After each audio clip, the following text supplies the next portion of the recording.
Good morning.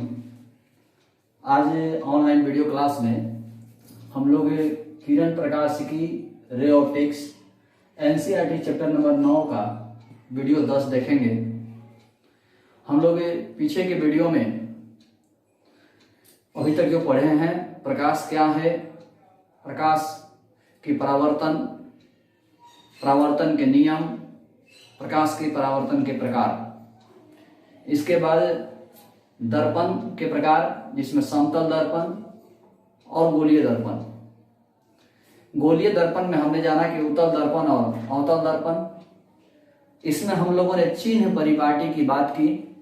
चिन्ह परिपाटी, एक सवाल आया था चिन्ह परिपाटी के बारे में, बहुत से बच्चों का कंफ्यूजन है अभी भी, तो थोड़ा सा हम एक बार चर्चा कर देते हैं। ध्रुव के लेफ्ट साइड बाएं तरफ की दूरियां ऋणात्मक होती हैं और दाहिने तरफ की दूरियां धनात्मक होती हैं। यानी ध्रुव के लेफ्ट साइड जो रहेगा, लेफ्ट साइड बाएं तरफ, वो माइनस होगा और दाएं तरफ जो होगा वो प्लस होगा। वस्तु दूरी हमेशा माइनस में होती है, ऋणात्मक होती है, चाहे वो लेंस हो या दर्पण हो। प्रतिबिंब दूरी उत्तल दर्पण में हमेशा धनात्मक होती है, क्योंकि आपको पता होगा कल हम लोग पढ़े थे कि उत्तल दर्पण में वस्तु कहीं भी रहे, प्रतिबिंब हमेशा काल्पनिक, सीधा, छोटा और फोकस के अंदर बनता है। इसीलिए उत्तल दर्पण में प्रतिबिंब दूरी हमेशा धनात्मक होती है, जबकि अवतल दर्पण में आपने देखा कि प्रतिबिंब दर्पण के लेफ्ट साइड भी बन रहा है और दर्पण के पीछे भी बन रहा है। इसीलिए अवतल दर्पण में प्रतिबिंब दूरी प्लस भी हो सकता है और माइनस भी हो सकता है। तो हम लोगों ने चिन्ह परिपाटी की बात की। उसके बाद हम लोगों ने देखा कि प्रतिबिंब की स्थिति क्या होगी, यानी वस्तु कहाँ होगा तो प्रतिबिंब कहाँ बनेगा। अवतल दर्पण में हमने 6 केस के बारे में बात की। इसके बाद उत्तल दर्पण में प्रतिबिंब की स्थिति के बारे में हमने बात किया। उसके बाद हमने ये बताया कि फोकस दूरी वक्रता त्रिज्या के आधी होती है। और लास्ट में जो हम लोगों ने कल पढ़ा, वो हम लोगों ने पढ़ा है दर्पण सूत्र के बारे में। दर्पण सूत्र, चाहे वो उत्तल दर्पण की बात करें या अवतल दर्पण की बात करें, सूत्र होता है 1/v plus 1/u equal to 1/f। v क्या है आप जानते होंगे, प्रतिबिंब दूरी, u क्या है तो वस्तु दूरी, और f क्या है तो फोकस दूरी। इसके आगे आज हम लोग आवर्धन टॉपिक को पढ़ेंगे। आवर्धन, मैग्निफिकेशन, आवर्धन, मैग्निफिकेशन।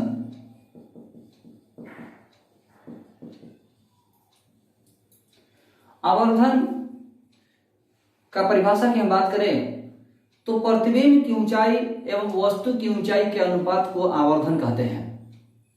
प्रतिबिंब की ऊंचाई एवं वस्तु की ऊंचाई के अनुपात को आवर्धन कहते हैं। ये लेंस में भी होगा और दर्पण में भी होगा। दर्पण के लिए परिभाषा बोलना चाहेंगे तो इसको थोड़ा सा सजा देंगे, तो दर्पण के लिए प्रतिबिंब की ऊंचाई एवं वस्तु की ऊंचाई के अनुपात को आवर्धन कहते हैं, और लेंस के लिए प्रतिबिंब की ऊंचाई एवं वस्तु की ऊंचाई के अनुपात को लेंस का आवर्धन कहते हैं। तो दर्पण के लिए प्रतिबिंब की ऊंचाई एवं वस्तु की ऊंचाई के अनुपात को दर्पण का आवर्धन कहते हैं। आवर्धन को m से सूचित किया जाता है, छोटा m। आवर्धन को छोटा m से सूचित किया जाता है। यानी दर्पण के लिए आवर्धन की हम बात करें तो आवर्धन बराबर प्रतिबिंब की ऊंचाई, आवर्धन बराबर प्रतिबिंब की ऊंचाई बटा वस्तु की ऊंचाई। दर्पण के लिए आवर्धन बराबर प्रतिबिंब की ऊंचाई बटा वस्तु की ऊंचाई। इसमें हम लोग देख सकते हैं m equal to capital H by small h। आवर्धन बराबर प्रतिबिंब की ऊंचाई बटा वस्तु की ऊंचाई, तो m equal to capital H बटा स्मॉल h। ये आपका लेंस का भी सूत्र यही होगा, m बराबर कैपिटल H बटा स्मॉल h, और दर्पण का भी सूत्र यही होगा, m equal to capital H बटा स्मॉल h। इसमें हम एक और रिलेशन पढ़े हैं मैट्रिक क्लास में, सब मैट्रिक में पढ़ना था। m equal to minus v बटा u, ये दर्पण के लिए स्पेशल होगा। m बराबर माइनस v बटा u, ये स्पेशली दर्पण के लिए होगा। लेकिन ये जो सूत्र आप देख रहे हो, ये लेंस के लिए भी होगा और दर्पण के लिए होगा, लेकिन ये सूत्र केवल दर्पण के लिए होगा। यदि इसमें का एक सूत्र लिखना चाहते हो तो लेंस में होता है प्लस v बटा यू, m बराबर v बटा यू प्लस में, ये आपका लेंस के लिए होगा। m बराबर माइनस v बटा यू दर्पण के लिए, m बराबर प्लस v बटा यू लेंस के लिए। लेकिन प्रतिबिंब की ऊंचाई बटा वस्तु की ऊंचाई ये आपका दर्पण के लिए भी और लेंस के लिए भी। ये रहे हमारे आवर्धन से रिलेटेड टर्म। हमने एक साथ दर्पण की भी बात कर दी और लेंस की भी बात कर दी। जब हम लेंस में आवर्धन पढ़ेंगे तो वहां पर हम आपको आवर्धन पढ़ाएंगे नहीं, क्योंकि हम डायरेक्ट बोल देंगे कि हाँ हम दर्पण में बता चुके हैं। क्योंकि दर्पण में आवर्धन प्रतिबिंब की ऊंचाई बटा वस्तु की ऊंचाई, लेंस में भी आवर्धन प्रतिबिंब की ऊंचाई बटा वस्तु की ऊंचाई। लेकिन दर्पण में m बराबर माइनस v बटा यू और लेंस में m बराबर v बटा यू प्लस में। यदि आप ये सूत्र देखना चाहते हैं कि सूत्र आया कहां से, तो हम लोग पिछला क्लास में ही कल देख रहे थे, याद होगा शायद, इस तरह से कि ए बी बाटा ए डैश बी डैश बराबर A P Bata P C, इस तरह से करके हम लोग कल देख रहे थे, याद होगा मुझे एग्जैक्ट। तो यही हमारा प्रतिबिंब की ऊंचाई बटा वस्तु की ऊंचाई हम यहां से रिलेशन देकर के निकाल सकते हैं। ये सूत्र आया कहां से, ये सूत्र आपको मैट्रिक में सिद्ध भी कराया गया होगा कि m बराबर माइनस v बटा यू कहां से आया। अब हम आवर्धन से रिलेटेड कुछ पॉइंट्स के बारे में बात करेंगे। आवर्धन में हम कुछ पॉइंट्स के बारे में बात करेंगे। जैसे आप लोगों ने देखा कि आवर्धन m बराबर कैपिटल H बटा स्मॉल h, यानी प्रतिबिंब की ऊंचाई बटा वस्तु की ऊंचाई, प्रतिबिंब की ऊंचाई बटा वस्तु की ऊंचाई। अब कुछ लोग जानते होंगे, डायग्राम जो लोग बनाए होंगे या डायग्राम को जो लोगों ने ध्यान दिया होगा उनको पता होगा कि यदि प्रतिबिंब काल्पनिक बनेगा, यदि प्रतिबिंब काल्पनिक बनेगा तो सीधा बनेगा, और यदि वास्तविक बनेगा तो उल्टा बनेगा। यदि आप लोगों ने डायग्राम बना करके प्रैक्टिस किया होगा तो इस चीज को जरूर नोटिस किया होगा आपने। तो ध्यान दीजिएगा, m बराबर कैपिटल H बटा स्मॉल h, प्रतिबिंब की ऊंचाई बटा वस्तु की ऊंचाई। चिन्ह परिपाटी में एक पॉइंट हम आपको यहां पर जुड़वा दे रहे हैं, ऐड कर दे रहे हैं कि मुख्य अक्ष के ऊपर प्लस होता है और मुख्य अक्ष के नीचे माइनस होता है। इसका विशेष जरूरत है नहीं, लेकिन फिर भी समझिए, मुख्य अक्ष के ऊपर प्लस होता है और मुख्य अक्ष के नीचे माइनस होता है। मुख्य अक्ष के ऊपर होगा तो प्लस होगा और मुख्य अक्ष के नीचे होगा तो माइनस होगा। यानी हम कह सकते हैं कि काल्पनिक प्रतिबिंब बनेगा तो ऊपर वाला प्लस होगा, क्योंकि प्रतिबिंब काल्पनिक बनता है, और वास्तविक बनेगा तो उल्टा रहेगा तो माइनस हो जाएगा। तो खैर उसके बारे में हम बाद में चर्चा करेंगे। अब आप ध्यान दीजिएगा, तो m बराबर माइनस v बटा यू, एक सूत्र आपका ये भी होता है। अब समझिए, मान लीजिए कि प्रतिबिंब की ऊंचाई 10 सेंटीमीटर है और वस्तु की ऊंचाई 5 सेंटीमीटर है। फर्स्ट केस में आप समझिए कि प्रतिबिंब की ऊंचाई 10 सेंटीमीटर है और वस्तु की ऊंचाई 5 सेंटीमीटर है, तो भाग देंगे तो 2 आएगा, यानी m का मान 2 आया। अगला केस में हम लोग समझने की कोशिश करें कि प्रतिबिंब की ऊंचाई 5 सेंटीमीटर है और वस्तु की ऊंचाई 10 सेंटीमीटर है, तो भाग देंगे तो 1/2 आएगा। और तीसरा केस में देखें कि प्रतिबिंब की ऊंचाई 10 सेंटीमीटर है और वस्तु की ऊंचाई भी 10 सेंटीमीटर है, भाग देंगे तो 1 आएगा। यानी हम यहां कह सकते हैं कि m का मान 1 से बड़ा है, m का मान 1 से बड़ा है। यहां कह सकते हैं कि m का मान 1 से छोटा है, और यहां कह सकते हैं कि m इक्वल टू 1 है। ये हमने एक एग्जाम्पल के माध्यम से समझाने की कोशिश की। मैथ में आप लोग जानते होंगे, यदि ऊपर में बड़ा रहे और नीचे छोटा रहे तो जब भी भाग देंगे तो 1 से बड़ा ही आएगा। यदि ऊपर में बड़ा हो और नीचे में छोटा संख्या हो तो भाग देंगे तो हमेशा 1 से बड़ा ही आएगा। इसका मतलब हुआ कि यदि प्रतिबिंब की ऊंचाई वस्तु की ऊंचाई से बड़ा हो तो m का मान 1 से बड़ा होता है, जब भी आएगा तो 1 से बड़ा आएगा। यदि प्रतिबिंब की ऊंचाई वस्तु की ऊंचाई से अधिक हो तो m का मान हमेशा 1 से अधिक आएगा। उसका उल्टा देखिए यहां पर, यदि प्रतिबिंब की ऊंचाई वस्तु की ऊंचाई से छोटा हो यदि प्रतिबिंब की ऊंचाई वस्तु की ऊंचाई से छोटा हो तो m का मान 1 से छोटा आएगा, और यदि प्रतिबिंब की ऊंचाई वस्तु की ऊंचाई के बराबर हो तो m का मान 1 आएगा। तो यहां से 3 पॉइंट निकला। फर्स्ट पॉइंट, m का मान 1 से बड़ा हो तो प्रतिबिंब बड़ा बनता है, m का मान 1 से छोटा हो तो प्रतिबिंब वस्तु से छोटा बनता है, और m का मान 1 हो तो प्रतिबिंब वस्तु के बराबर बनता है। ये 3 पॉइंट आप ध्यान रखेंगे। ये लेंस में भी लागू होगा, दर्पण में भी लागू होगा, बार बार बोल रहे हैं हम। m का मान 1 से बड़ा हो तो प्रतिबिंब वस्तु से बड़ा बनेगा, m का मान 1 से छोटा हो तो प्रतिबिंब वस्तु से छोटा बनेगा, और m का मान 1 हो तो प्रतिबिंब वस्तु के बराबर बनेगा। ये 3 पॉइंट आपको ध्यान रखने होंगे। अब हम लोग बात करेंगे, ध्यान दीजिएगा अगले पॉइंट्स के बारे में, कि यदि प्रतिबिंब, जैसे हमारा ये दर्पण हो गया मान लीजिए, तो यदि प्रतिबिंब राइट साइड बनता है, ये आपका राइट साइड हुआ और ये आपका लेफ्ट साइड हुआ। यदि प्रतिबिंब राइट साइड बनता है तो प्लस होगा, प्रतिबिंब दूरी प्लस होगा। अभी जस्ट हमने बताया कि दाहिने तरफ प्लस होता है और बाएं तरफ माइनस। तो यदि प्रतिबिंब दाहिने तरफ बनता है तो प्लस होगा प्रतिबिंब दूरी, और बाएं तरफ बनेगा तो माइनस होगा प्रतिबिंब दूरी। दाहिने तरफ प्रतिबिंब बनने का मतलब हुआ कि काल्पनिक प्रतिबिंब बनेगा।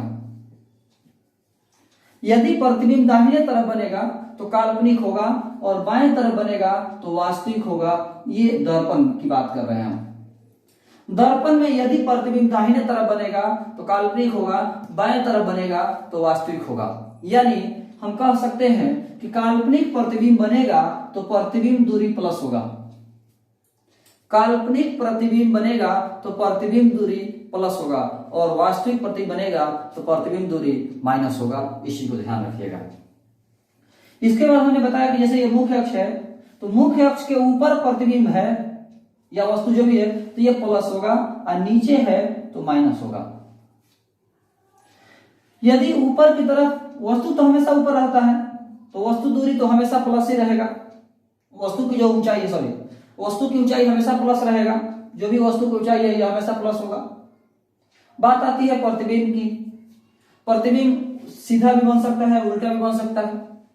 तो प्रतिबिंब यदि सीधा बनेगा, प्रतिबिंब यदि सीधा बनेगा तो यह काल्पनिक होगा, और यदि उल्टा बनेगा तो वास्तविक होगा। वास्तविक प्रतिबिंब उल्टा बनता है, काल्पनिक प्रतिबिंब सीधा बनता है। यानी हम देखेंगे वस्तु की ऊंचाई तो हमेशा प्लस होगा क्योंकि सीधा रहता है, वस्तु हमेशा सीधा रहता है इसलिए प्लस होगा। अब बात आती है प्रतिबिंब की। यदि प्रतिबिंब काल्पनिक होगा तो ऊपर प्लस होगा, प्रतिबिंब यदि काल्पनिक होगा तो ऊपर भी प्लस होगा, और प्लस प्लस में भाग देंगे तो m का मान प्लस आएगा। यदि प्रतिबिंब वास्तविक बनता है तो ऊपर में माइनस होगा, यदि प्रतिबिंब वास्तविक बनता है तो ऊपर माइनस होगा, और नीचे तो प्लस है ही, तो माइनस में प्लस से भाग देंगे तो माइनस आएगा। यानी हम जिस पॉइंट के बारे में चर्चा करना चाह रहे हैं, अब उसको एक वर्ड में समझिए कि प्रतिबिंब यदि काल्पनिक बनेगा तो m का मान धनात्मक होगा। प्रतिबिंब यदि काल्पनिक बनेगा तो m का मान धनात्मक होगा। क्यों? क्योंकि प्रतिबिंब सीधा होगा। वस्तु तो सीधा होता ही है, प्रतिबिंब भी सीधा होगा, और दोनों ही सीधा हो गया तो प्लस हो गया। लेकिन यदि प्रतिबिंब वास्तविक बनता है, प्रतिबिंब वास्तविक बनता है तो m का मान माइनस होगा। m का मान माइनस होगा तो हम भाग देंगे, माइनस में प्लस है तो माइनस होगा। यानी प्रतिबिंब वास्तविक बनेगा तो m का मान ऋणात्मक होगा। 2 पॉइंट और जोड़िए। m का मान धनात्मक हो तो प्रतिबिंब काल्पनिक बनता है, m का मान ऋणात्मक हो तो प्रतिबिंब वास्तविक बनता है। तो अभी तक 5 पॉइंट हो गए। m का मान 1 से बड़ा हो तो प्रतिबिंब वस्तु से बड़ा बनता है, m का मान 1 से छोटा हो तो प्रतिबिंब वस्तु से छोटा बनता है, m का मान 1 हो तो प्रतिबिंब वस्तु के बराबर बनता है। चौथा पॉइंट में हमने बताया कि m का मान धनात्मक हो, m का मान धनात्मक होने का मतलब हुआ कि प्रतिबिंब सीधा होगा, और प्रतिबिंब सीधा काल्पनिक होता है।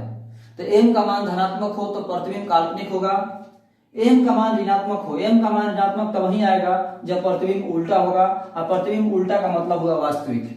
तो m का मान ऋणात्मक हो तो प्रतिबिंब वास्तविक बनेगा, m का मान धनात्मक हो तो प्रतिबिंब काल्पनिक बनेगा, m का मान ऋणात्मक हो तो प्रतिबिंब वास्तविक बनेगा। ये हमारे 5 पॉइंट हुए। आवर्धन से रिलेटेड। अब हम आवर्धन से रिलेटेड 2 सूत्र और बात करें। तो अभी हम आवर्धन से रिलेटेड 5 पॉइंट देखे और पुनः हम आवर्धन से रिलेटेड ही 2 सूत्र पढ़ेंगे, लेकिन ये सूत्र कह सकते हैं कि एक्स्ट्रा नॉलेज के लिए है। इस सूत्र का इस्तेमाल तो हम कभी करते नहीं है, लेकिन आप लोग इसका इस्तेमाल कर सकते हैं यदि सूत्र याद रखते हैं तो। जानकारी के लिए देखिए हम क्या करने जा रहे हैं। ये 6 नंबर पॉइंट आपका हो जाएगा। चूंकि 1/v plus 1/u equal to 1/f होता है, दोनों तरफ v से भाग देने पर, दोनों तरफ v से भाग देंगे तो v बटा v प्लस v बटा u इक्वल टू v बटा f। v से v कट जाएगा तो 1 प्लस v बटा u इक्वल टू v बटा f। 1 माइनस v बटा f equal to minus v बटा u। और अभी जस्ट हमने दर्पण में पढ़ा कि माइनस v बटा u आवर्धन है, तो m का सूत्र हो गया 1 माइनस v बटा f।